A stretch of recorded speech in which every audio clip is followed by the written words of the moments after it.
The webinar is now live. Thank you very much. Hello and welcome to an extraordinary governing body, the Cheshire CCG. My name is Andrew Wilson. I'm the chair of the CCG. Do we have any apologies for today's meeting, please, Emma? Just Christine Morris. Thank you. Andrew, sorry, Paula has said she's struggling to get on, and I think Wendy has said the same. So Wendy Williams having a problem with her internet, and Paula, her laptop won't run the webinar. So they're extra apologies by the looks of it. Okay, so, we are corporate, so we can continue. So I hope they'll be able to join us soon. So declarations of interest, as is always, colleagues will have declared their declarations of interest on our website in a written form. I will in a minute invite anybody to point out anything which is particularly relevant to the agenda items today, but I think a generic one for all of us, which is we are discussing the future of the CCG and its delegation to a joint committee, which has an effect to all of us in our position, so we are all to some degree conflicted, and as I have done before, I will simply remind us of our obligations under the Newton principles to make, amongst other things, selfless and objective decisions. So I'm going to pause now to see whether anybody does wish to particularly raise anything as a declaration of interest. Nope, I don't believe anybody does. Thank you. That takes us then to 2.1, which is our public questions. I believe that there is a public question.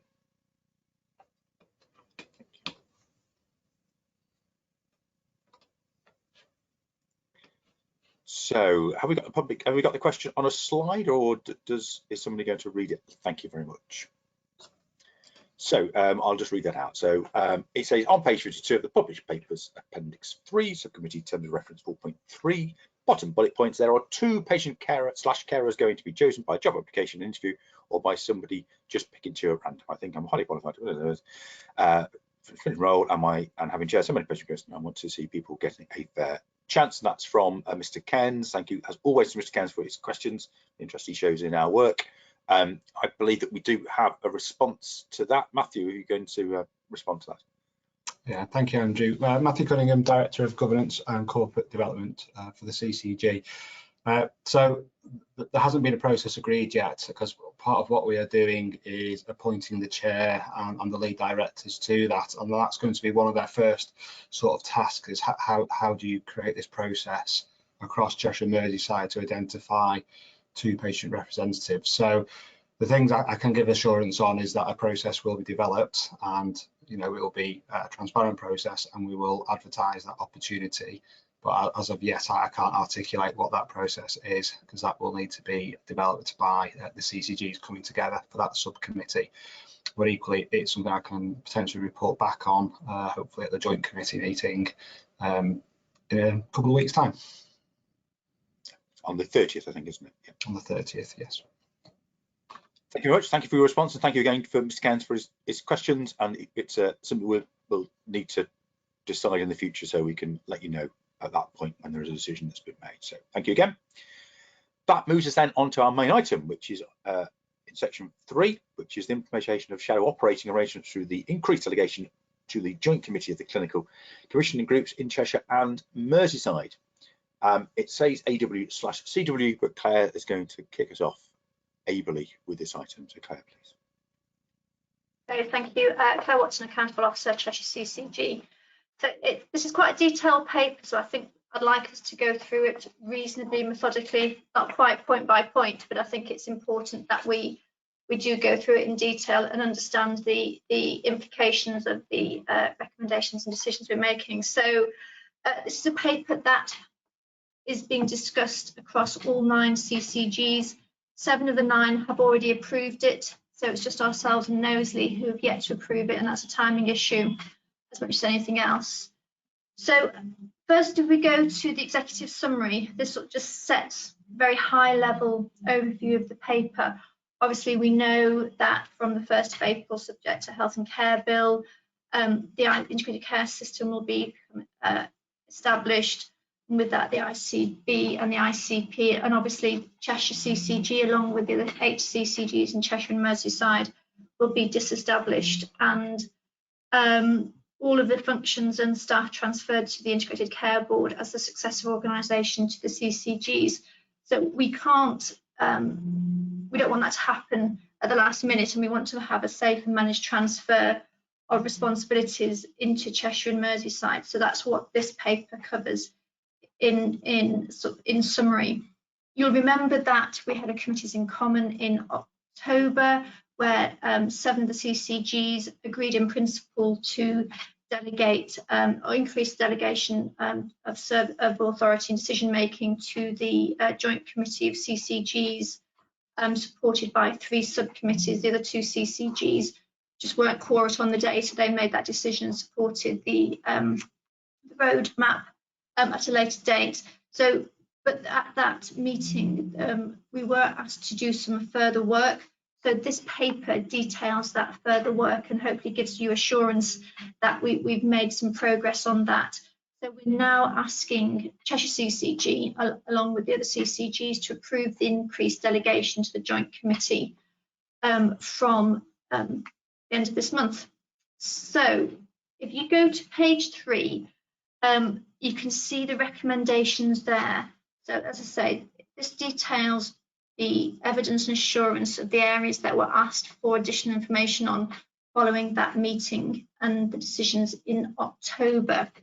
So you can see in section 3 what we are being asked to do. We're being recommended to approve delegation of all functions and duties to the Joint Committee of Cheshire and Merseyside, other than those that we can't legally delegate.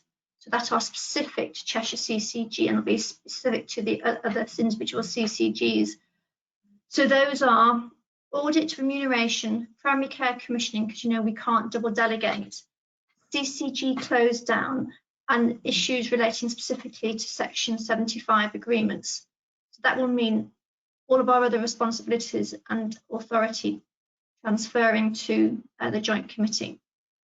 We want asking you to endorse the establishment of the 3 subcommittees, and the terms of reference for those are attached in the appendices. That's a quality subcommittee, a financial resource subcommittee, and a performance subcommittee. It's to receive assurance through Mersey Internal Audit Agency, MIAA, to the CCG that the arrangements in appendices 2 and 3 are sufficient and appropriate, and that MIAA will carry out a review of the operation of the Joint Committee and subcommittees as part of the year-end review for each governing body. And also to delegate to Andrew and myself as Chair and Accountable Officer, working with our colleagues across Cheshire and Merseyside, to just that question that Gus has asked in terms of deciding who will sit on the subcommittees of the JCC. Joint Committee, apologies. So they are what we're being asked to do at the end of the paper. So it's about improving, endorsing and receiving that assurance from MIAA. So hopefully we've already agreed that in October, but the paper will provide increased assurance in terms of the progress. So I want to take you to section 5, please. So there are a number of issues raised by the CCGs in Cheshire and Merseyside for greater sort of assurance on the work, and there were some consistent themes there, and you can see those in 5.3.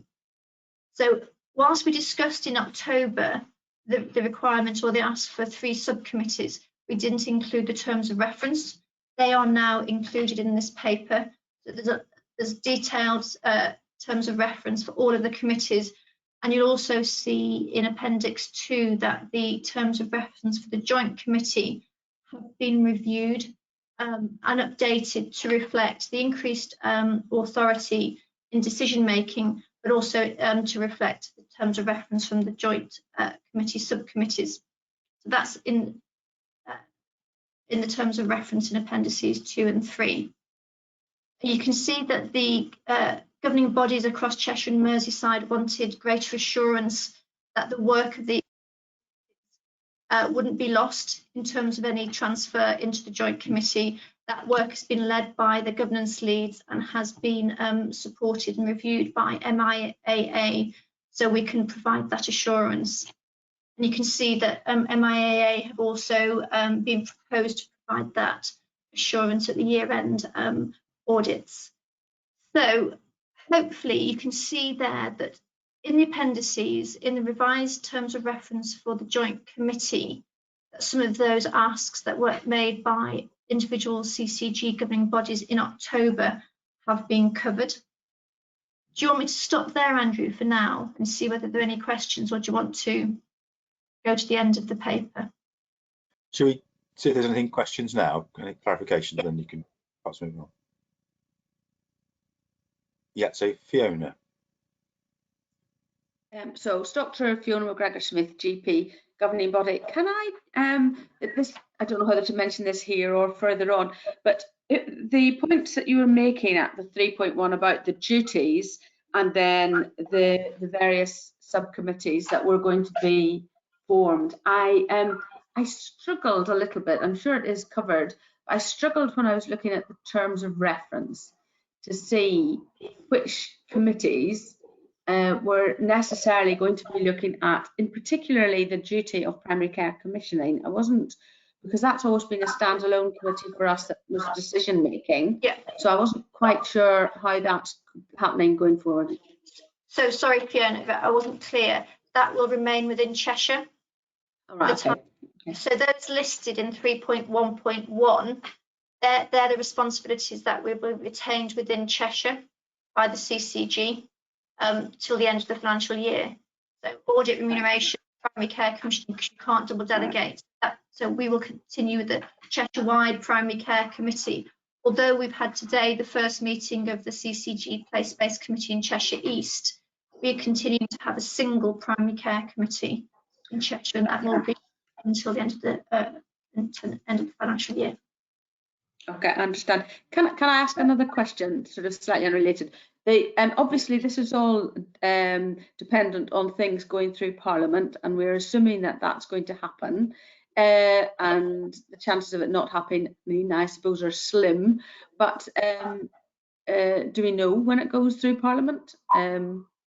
Is there any chance that there's likely to be some sort of legal challenge or a hiatus when it hasn't gone through Parliament and yet we've proceeded with this?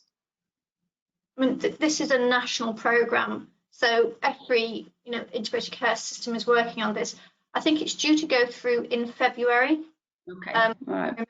Rightly, so there's a little bit of leeway, not a lot, but I think by establishing the joint committee and the subcommittees, if it didn't go through Parliament, we've still got a way of working across Cheshire and Merseyside to cover the responsibilities and authorities of the CCGs until such time as the integrated board and the integrated care partnership could be formally established once the ICS is in post. Okay, thanks. Are there any other questions at this point for Claire? So Pam.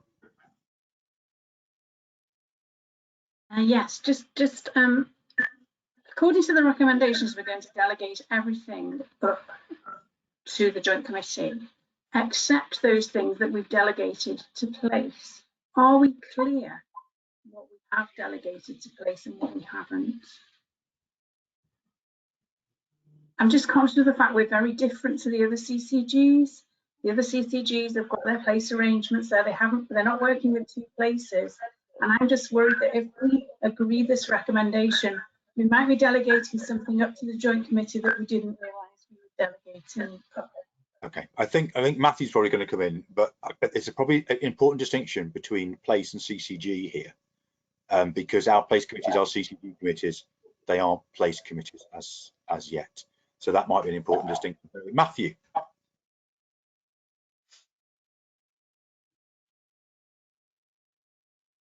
I think you might be muted. Well, that rubbish. Sorry about that, everyone. I thought I'd get away with it today. So it's a good point, because we keep using place and CCG interchangeably, and that's a challenge that is being faced across the region. especially as we're talking about place for next year as well, and bringing other partners in. So what is being proposed is in effect giving the flexibility of the joint committee being able to receive stuff where it makes sense to receive stuff. And the underlying principle really is if it affects more than one CCG, it can go up to the joint committee. But the paper is also saying that where things are unique to CCG or place, depending on our configuration, or which, as Claire's already articulated, has to stay at a CCG level because of the legal requirements, then the CCGs can choose to take that through their current governance routes, be it the governing body, or for us as Cheshire CCG through either the new East or West Place committees as well. I think through doing a lot of the work around mapping what could go and what should stay at a CCG level, and MIAA reflected this as well. That there has to be that flexibility to take certain things on a case-by-case basis, to say it doesn't make sense to go to Cheshire Merseyside because it's so unique to Sefton, or it's so unique to Cheshire West. But at the same time, where it's something I'm going to start asking our same questions each time. When we receive something, are the other 8 CCGs receiving the same thing, and do we need to take a step back and say just do it once if it's the same topic? So there is that bit of work that is ongoing to give you and the subcommittees that kind of confidence that what comes to you is coming to the right place, coming to the right committee, because of its impact on either geography or populations. So I hope that helps a little bit. Pam, do you want to come back, or content? No, I'm fine with that. I'm still concerned that there might be something that does affect us all, that we still think it's important enough for it to go to place. But I think we've just got to muddle our way through, perhaps. So Andrew, if you don't mind me interjecting a little bit, I think the fact we still have to legally retain a governing body, and each CCG also has their place arrangement. If the timing works, we still have the opportunity to take it to existing internal things to get an opinion, maybe before making an opinion, to then take it to either the joint committee as well. But I appreciate, as we've said already, slightly more complicated for us because we've got 2 places in one CCG. So if anything, we've got greater flexibility to make sure it is going to the right forum for decision. Ultimately, whether it's joint committee, place committee, or governing body, we still retain the accountability. So we still have to have that input and influence in the discussions and the decisions. Thank you, Matthew. Peter, I missed you out. Apologies. I'll come to you in a second, but perhaps I can expand on this a little bit and ask you on this theme. Where's the arbiter going to be? Who's going to be the arbiter of deciding what is appropriate? So what we don't want to do is have the position where we've done a challenge because we've made a local decision, and then somebody at one point says, yes, you've made a decision locally, but you didn't have the authority to make a local decision because clearly you delegated that authority to the joint committee, or vice versa. How will we make sure we don't fall into that difficulty? Was that to me, Andrew? Sorry, you cut out a little bit. Yeah. I assumed it was for me.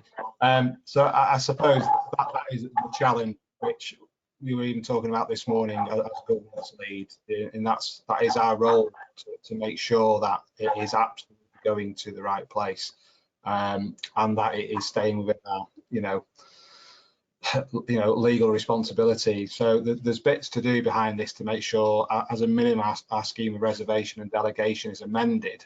I think we're at that point where we might not need to make major change to our constitution, but as long as our scheme of reservation and delegation reflects what we've discussed today, and we work closely with our governance and audit colleagues, both as committee members and colleagues across the CCGs, that's our job to maintain we are making decisions in the right place. The other honest answer is we're going to have to address it sometimes as and when it comes, and that's part of why we've also got NIAA supporting us to make sure what we are doing is robust enough to be able to react to that flexibly and correctly. Can I just come back in again, Andy? My worry is that the recommendation actually says to approve delegation of all duties and functions to the Joint Committee, except those which we've all accepted, can't they? That's my worry. I'm wondering whether the recommendation has to be slightly changed. So one thing I suggest don't try to do, Pam, is change the recommendation, because we've done this as we've done it as a Cheshire and Mersey paper, and it's 9. I think we have to accept or reject it, because otherwise it was one of my pleas actually to the fellow chairs, is if we change it, we'll end up with 9 slightly different recommendations, which will be a nightmare to deal with, unfortunately. I understand that, but I still think that could leave us potentially with a problem.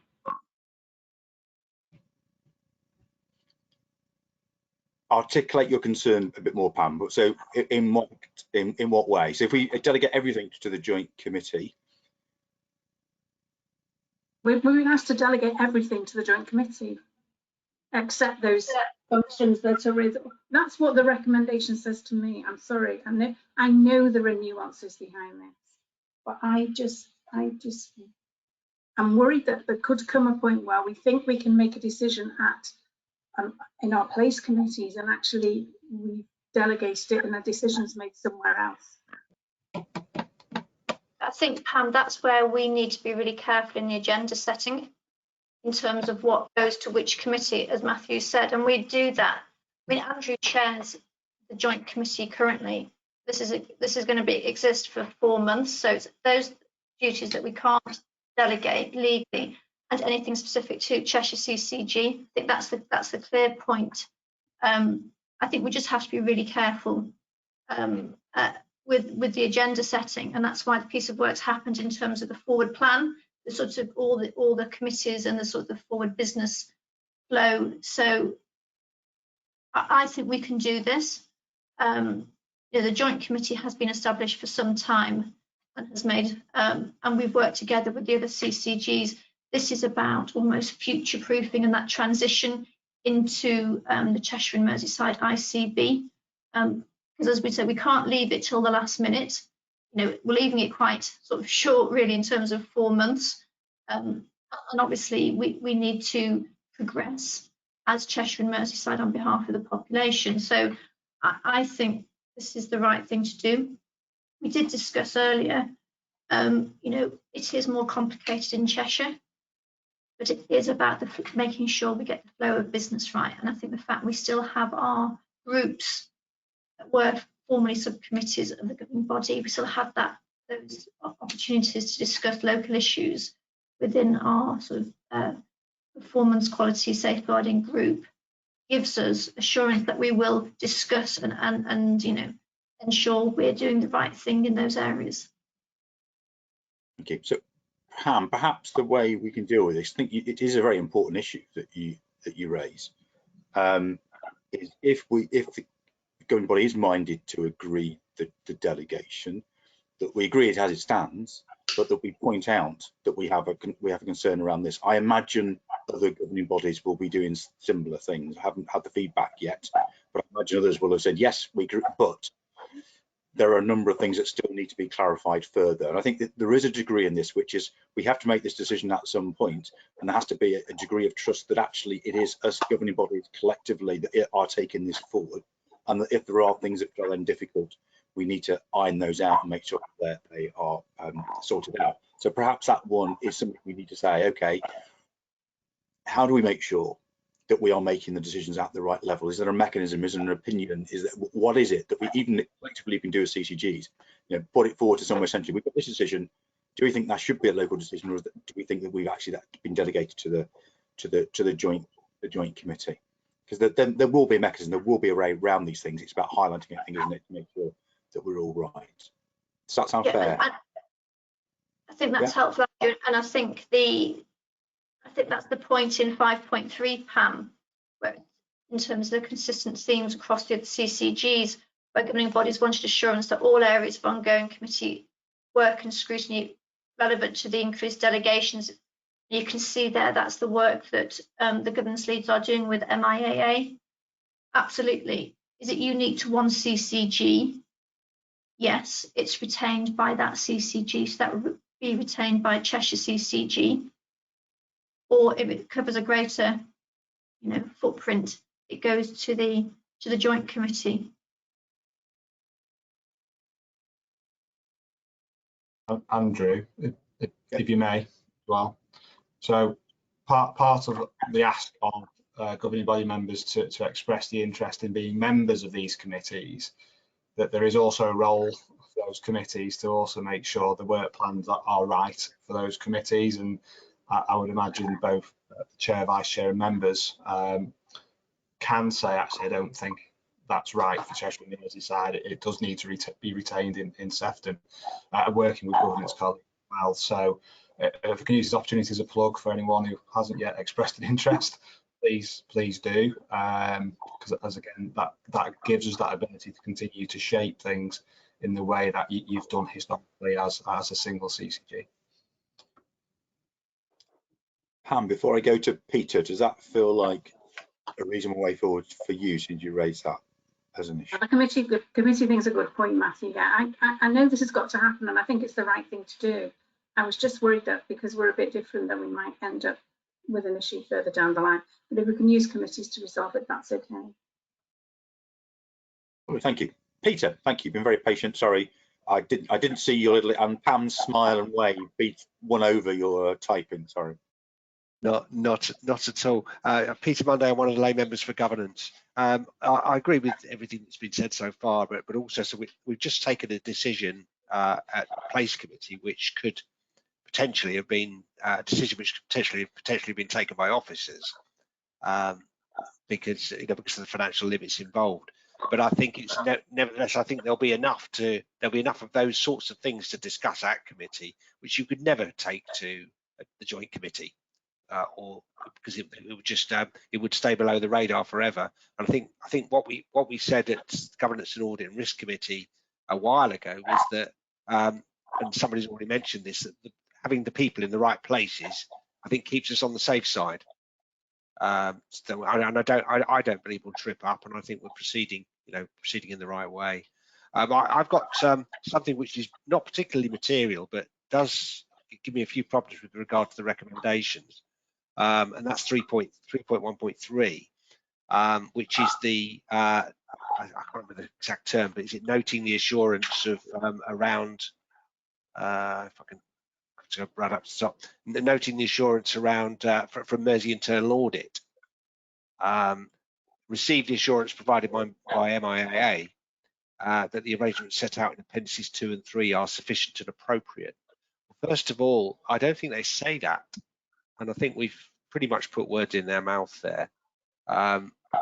So I've been through it several times, trying to find out where it actually says that, because there are a number of qualifications to what they've been looking at so far.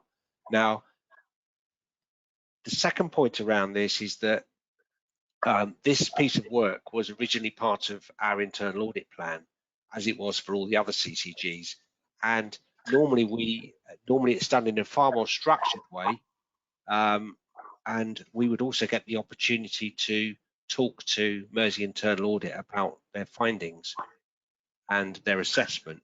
And this is clearly been done as a separate exercise. So I've got a few difficulties around actually agreeing to that. I know it only says receive the assurance, but I think the wording is wrong.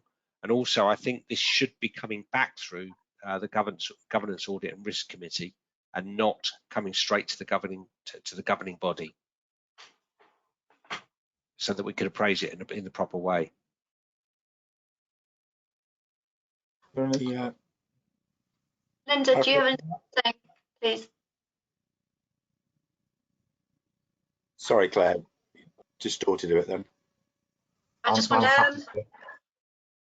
in terms of the MIAA work, I don't know whether there's a possibility for it to come to GARC in January, or to the next GARC, which I think is next week, around this, just to provide additional assurance. But I think this has been received, and they are, yeah, I don't think it should be a stopper. I think there is a way around it if you're happy to do that. if we've already, if the JCC and the people who are doing this have received that, I mean, I don't know why we would doubt that they have received it. So if we can take that on trust and perhaps take it to the GARC the next time to have a greater look at it. Well, we've got their report, which is the last report in the pack, and it doesn't say that. I think and that's the issue I've got, and I think it's legitimate to bring it up. That it doesn't actually say that the arrangements set out are sufficient and appropriate. It qualifies it, and normally, if we were getting this in normal merging internal audit format, it would say the assurance is substantial, or it would categorise the levels of assurance at each point. And we just haven't got the granularity, nor have we got the opportunity to, as we normally would, to quiz the auditors about their findings. So it's kind of circumvented the process, and I felt obliged to point it out, to be perfectly honest, simply because it doesn't say anywhere in that report what it says in 3.1.3. Okay. Can I bring Matthew in, please? I was going to say, it does say, though, that the MIA are assured that the processes agreed have been followed and plans are in place to further develop and mobilise arrangements once approval to proceed is received. So I think they are happy with the activities so far. I don't know whether... So I think what we're probably dealing with here, isn't it, that Peter's correctly pointing out that the wording used maybe isn't quite the wording that's in the report. But then again, we're still back to the point, I think, similar to Pam's position, which is there has to be a point where we make a decision and trust that there is then a process going forward that irons these things out and make sure that they're correct. And I think what both Pam and Peter are doing is adding to that process to make sure that we've got the appropriate governance and assurance continue as this process continues, given the fact the timescales we've got are difficult, aren't they? So can I bring Matthew in now, please? And we'll... Yeah, so thank you, Peter. I mean, they're all good points, of course. So I think there might be something in terms of how Diane Johnson, who's pulling together and leading this, and their conversation with the MIA consultant, how that's been interpreted in the paper versus what they've sent back. So I think that is a fair feedback to put back to Diane and the individual, and maybe that we can raise that at the AO meeting on Monday, Claire, but I'll feed back to Diane as well. We've got the opportunity at Governance and Audit Committee next week, haven't we, next week, we're losing weeks, to talk to MIAA as well about that and the wider piece of work that you've referenced as well, Peter. So we have the opportunity, and again, I suppose we can always request as you said, a more formal report from them. I don't think it detracts from today's conversation, but in terms of giving further assurance, we could potentially do that from the individual.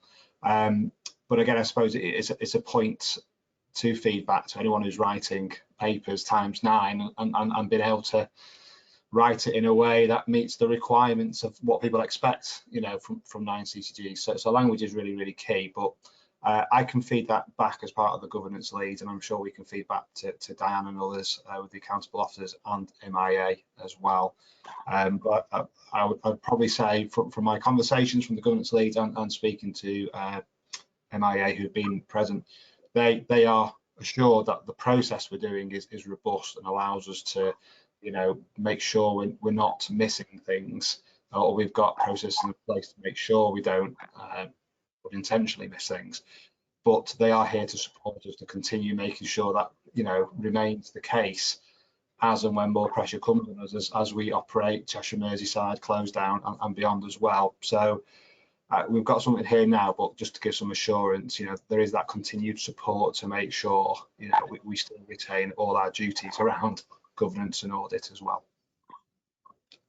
I think also, Andrew, if you look at 3.1.4, we've got another opportunity, haven't we? I think with MIAA in terms of the subcommittees and any further discussions, and I think we just need to build on that. But there is, you know, this is really challenging because we have a challenging timescale.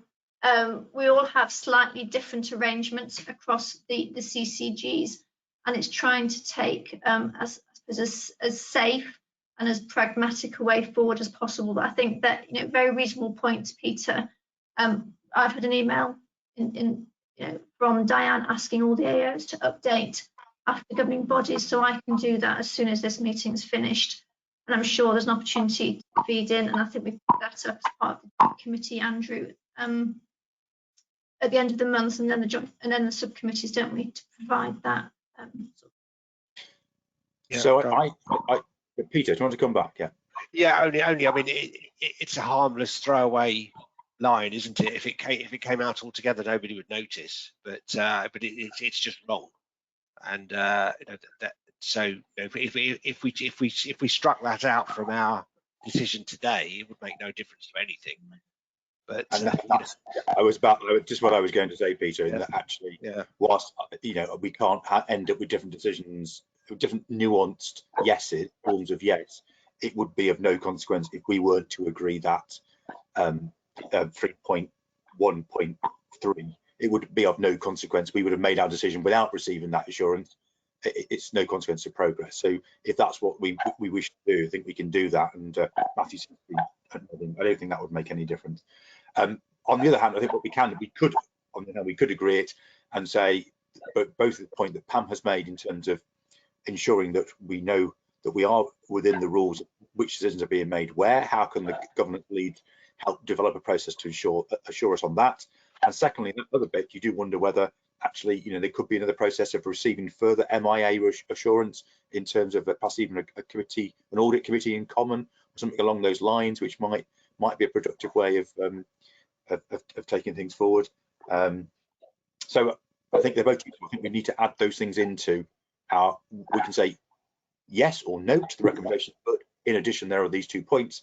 I think we could just make Pam point, and we could just not agree 3.1.3 because it will be of no consequences. Or we agree it and take out are appropriate and sufficient. Anyway, I'll let you. Yes, yeah, we could do that. Yeah, absolutely. We could agree. Yes, we could receive it and just take out and just appropriate and sufficient. So shall I continue?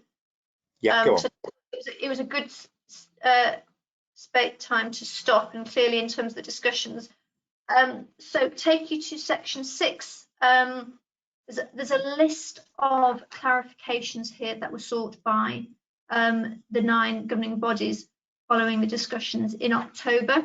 I'm not going to go through all of these, but you can see the queries, and I think have been answered in section 6.1 to give further clarity and assurances to the respective governing bodies.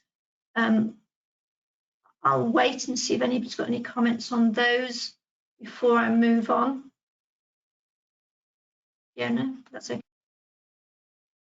So yes, thank you for that. I suspect this is just for my complete and utter reassurance, but it was the second point in 6.1, the second dot, which said it makes it clear that we're delegating responsibility but not accountability.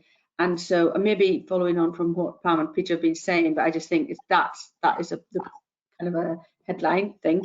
And so I'm looking at the execs now, so who are sitting on, particularly the joint committee, that I would feel that they would bring something back if they were unhappy with it, because presumably we still need to have that degree of assurance. And in particular, it slightly made me smile, the 4th point about no reasonable expectation that any procurement activity would take place. I know I was a bit tongue-in-cheek when I was suggesting previously that this might be a good opportunity to get things through for any particular CCG, but I'm pleased to see that there. I know I've been told we mustn't do that because of Nolan principles for ourselves, but I'm assuming that's the same for everybody else. So Linda would be on it if anybody was trying to get one through. Yeah, and I think, Fiona, you're right. I mean, we are at pains to stress Cheshire CCG, all CCGs remain statutory accountable organisations until including the 31st of March. Obviously, my role as accountable officer and Andrew's role as chair, that those sort of remain in place until the very end. And you're right, in terms of it comes onto it later, in terms of sharing papers, in sharing agendas, papers. We will do that, and we will do that routinely for all the subcommittees and the joint committee to all governing body members. So you can see what is being discussed, and would welcome, feedback into those discussions. So when I sit on the joint committee, I'm not just there as Claire Watson, I'm there as the accountable officer on your behalf, so would welcome comments into, and obviously would feedback from those meetings. Thank you. I think it's a good point that we remain accountable, and we haven't decided how many times we will continue to meet as a governing body, if at all, but we do remain accountable. And I'll take this opportunity to say at any point, if people have concerns, we can and will convene an extraordinary governing body meeting if there are concerns about how things are and what assurance we are getting from the joint committee or indeed from the place committees. I think Peter made a point a little while ago that actually we've given delegation to the joint committee, but we could reverse that delegation. Practically we can't, because we have to give 6 months notice, but technically we can do so. Okay, so thank you.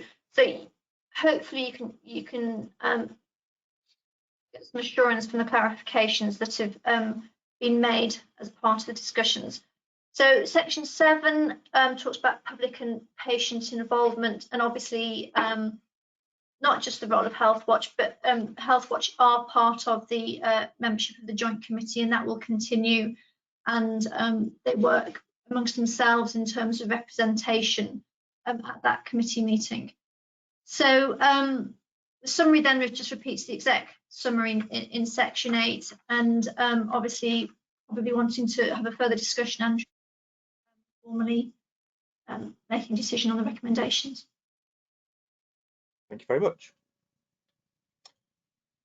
We'll pause in case everybody is either physically raising a hand or typing into the chat box to say they wish to speak.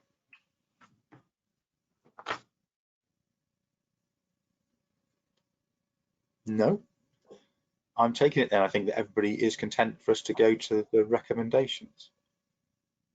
Oh, Andy and Peter. Yes, I think Calvi was just a little bit ahead. Yeah, sorry. Thanks, Andy. Andy McAlvey, one of the joint medical directors of Cheshire CCG. I just wanted to make sure I'm more than happy to endorse the accountable officer and the chair's responsibility to look at the membership of the subcommittees. I just wanted to be assured that there's still sufficient and appropriate clinical representation of those. I can see a lot of the executive director memberships that needs to be in place at the subcommittees, absolutely. I just hope that as the transition to an integrated commissioning board, there is an anxiety over clinical dilution. And so I just wanted to emphasize the fact and support your views that the clinical representation on those subcommittees is still as crucial as it is now. Absolutely. I mean, the joint committee is, I mean, CCGs are membership organisations, and so the joint committee and the subcommittees need to be membership committees. So yes, support that, Andy. Thank you. And sorry, Andy, and on a joint kind of, when we're talking about the performance committee and looking at those terms of reference of the performance committee, do we think some of the content of performance and how we analyse performance will be transitioned into place committees? Is that, do you think that's a starting point? Or do we also think, and it might be Ian that's really interested in this, as you know, when we're talking about place committees and we're looking at outcomes and we're looking at the architecture and the governance of those, do we think these are some of the health indicators that will be brought to those committees and we'll need to combine them with other areas from the care sector? Is that the starting point, or is there going to be further negotiation in how we bring the content to that? I don't know whether it's a point for Ian actually to come into play there. I'll take anybody's answer if Ian wishes to. I'll take it. Yeah, Ian. In fact, be comfortable with that. Yeah. So it's quite actually, it was a discussion we were having yesterday around outcomes and performance measures, and I obviously wouldn't attempt to consider, the vast number of NHS outcomes there. But with regards to place planning per se, is like, well, what are our outcomes we're working together closely on, and how do we all contribute to them? So that's something that we are going to be looking at taking forward and revisiting. There's you've heard about we had a lot of work both in East and West was done with the CCG on our original place plans that need refreshing, and outcomes that sit within them to make sure that they hit the needs both of the integrated care board, the requirements of the NHS, but also the requirements in the local plans, council plans. There's also the aware of things that will influence those outcomes, like the marmot indicator work, that we will have place-based sessions for the indicators that are coming on that we want to monitor and keep an eye on, that we know will help reduce the impact of health inequalities per se. So I think there's a discussion going on there as well. And the final element of that, which will inform all of that, and myself and Neil were discussing this, I think it was a couple of weeks ago now, Neil, was around the population health management approaches, which are particularly crucial with regards to the management of key referral pathways, intelligence, and how we get most of our higher users through quality, safe services that go forward as well and prevent ill health. So they all have to come together, I think, and there'll be unique outcomes at local places, but there will be synergy at the Cheshire and Merseyside level, I think. I don't know if that's helpful at all. Yeah, it is. Yeah, that's fine. Thanks, Ian. Thank you, Chair. Thank you very much, Ian. Can I bring Matthew in, please? I think you wanted to add. Thank you, Andrew. So, Andrew, on your 2 points, really. So, part of the conversation that the government leads this morning was next steps in terms of inviting people to be part of the subcommittee, other than what's already currently gone out in terms of chairs and vice chairs and members of the governing body. So there are some clinical representatives on the governing bodies who've said they'd like to sit on those committees as well. But part of that conversation is about who you, in each CCG is slightly different, but they all have other clinical input on there, like yourself, as a medical director or something like that. So that will go out as that next phase of who can. And then that's part of the role, really, of the chair and the vice chair to say, well, do I need 25 people? Do I need, 10? And the clinical representative from Liverpool has a role to bring that input as well. I suppose the second point, I mean, again, what we're setting up is short term, aren't they? Because the CCG's next 3 to 4 months. Clearly, the healthcare partnership is setting up its own sort of performance. I'm using performance as the example here. Committee that they've got to look to as a system, but absolutely a parallel piece of work for all 9 places, isn't it? About what do we need at place, as part of that infrastructure to support a place partnership board, and is it an equivalent of a quality or a performance or finance, and that's a parallel piece of work that has to go on, usually with the same people, but we're having to think 3 different ways, and echo all the points Ian's made. We've got to get that so people have got that assurance from the 1st of April going onwards. There can't really be a massive gap going forward, but that's the danger. Unfortunately, we're talking about the CCG, we're talking about the joint stuff, but we're not necessarily talking about the place going forward from the 1st of April, and that is a conversation we also need to have. Thank you, Matthew. Important perspective. Peter, you have waited patiently once again. Thank you. I always do. It's something I wanted to point out, really. I mean, knowing that we're responsible for our annual reported accounts up until midnight on the 31st of March, we've just had our last finance committee. So as a governing body, it's difficult to keep visibility of what we're going to need to produce or what our position is. But something I noticed in the terms of reference for the Finance and Resources Subcommittee is that we've actually got recourse to get updates from that committee at any it says to provide any updates that may be requested from time to time from the respected CCG governing body. So we can still effectively use that as our source of financial information. I just wanted to point that out. And obviously, I want to get Linda's view on that, but it seemed to me that I don't know who put that in there because I hadn't seen it before, but it seems to me something we may need to use over the next 3 to 4 months to keep a grip on where we are. I don't know whether Linda's got any comments on that. Linda, do you want to jump in? Yeah, so Peter, you won't be surprised. I believe we should still have sight of our financial position during the last 4 months, and I will full intention of producing a full detailed finance report every month, which I will be able to send around to the governing body, taking it to exec committee. Obviously, those figures will then be the same as the ones that are fed into the joint committee, so that we will have sight of those. And if you would like them to go to the GARC, for instance, we could do that too.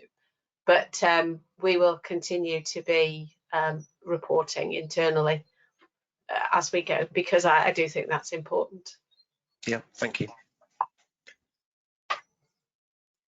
Okay, thank you, colleagues. So, pausing again to see whether there's anything further to be raised before I go to the recommendations. Okay, so our recommendation, we are being asked, this is section 3 on page 3 of your pack, which is we've been asked to approve delegation of all duties and functions of the Joint Committee of the CCGs of Cheshire and Joint Committee of the Cheshire CCGs in Cheshire and Merseyside, other than those which cannot legally be delegated, which are listed. We've been asked at 3.1.2 to endorse the establishment of 3 subcommittees of the Joint Committee to continue work undertaken by the 9 CCGs for all functions and duties that are delegated, those being a Quality Committee, Finance Committee and Performance Committee. 3.1.3, this is the one we're going to alter slightly, which have been asked to receive the assurance provided by MIAA to the CCGs that the arrangement set out. Well, we'll change it to we received the assurance provided by Mersey internal audit to the CCGs as set out in appendices 2 and 3, full stop. And then 3.1.4, agreed the proposal of the MIAA is commissioned to carry out a review of the operation of committee and subcommittees by the end of January for consideration of each governing body, and to delegate responsibility to the chair and accountant officer working collaboratively with other chairs and AOs in Cheshire and Mersey to ensure the proposed arrangement for determining membership of each subcommittee and the required secretariat support are implemented no later than the 25th of November.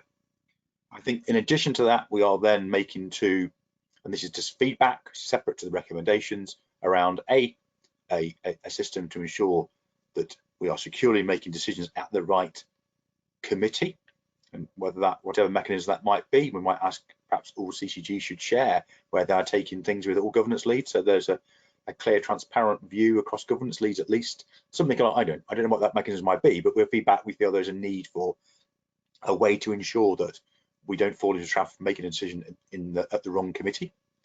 And we're also saying that we, I think it says it already in the recommendations, the ongoing MIAA audit work on this, and perhaps thinking about how that is received, potentially even jointly by the CCGs. Does anybody feel that we should not be taking those recommendations as I've outlined them? Can I see some display of agreement that we agree to those? Okay, I have seen displays of agreement from, I think, everybody. Good. Thank you very much. That's a fairly big decision to make. We've just decided to give most of our responsibilities to somebody else. So although we are part of something else, so we haven't really. So thank you very much for that. If we go back to the agenda, that leaves us only with any other formal business. Has anybody got any other formal business? No? Thank you very much, everybody. We'll see you next time. Andrew. Yeah. Andrew. Yeah, sorry. Just to confirm, the next governing body is scheduled still for December. So just take on earlier points. We do have at least 2 more current dates in the diary for the governing body, but your point still stands. Before that, we can call others if we need to, but hopefully business is going to be conducted through our place or joint committees. Absolutely. I just want to keep that mechanism open for governing body members who do remain collectively accountable for all of this, to oversee those mechanisms are in place and working appropriately. So I think we can, but we've got December, and we can decide then if and when we call future meetings. Thank you everybody for your input, and we will report in the decision that we've made. Meeting's closed. Thank you.